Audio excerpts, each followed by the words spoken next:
దళాలున్న పద్మాలను మహాపద్మాలు అంటారు. అమృత సముద్రం మధ్యలో ఉన్న మణిద్వీపంలో ఒక అద్భుతమైన అడవి ఉంది. అందులో అన్ని మహాపద్మాలే.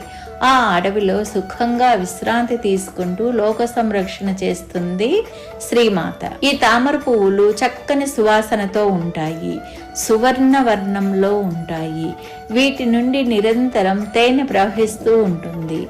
ఈ తామర పువ్వులలో ఒక్కొక్క దానిలో నుండి ఒక్కొక్క శక్తిని అమ్మవారు సృష్టించారు. తెల్ల తామర పువ్వు నుండి శ్రీ మహాసరస్వతిని, ఎర్ర తామర పువ్వు నుండి శ్రీ మహాలక్ష్మిని, నీలవర్ణపు తామర పువ్వు నుండి శ్రీ మహాకాళిని సృష్టించింది.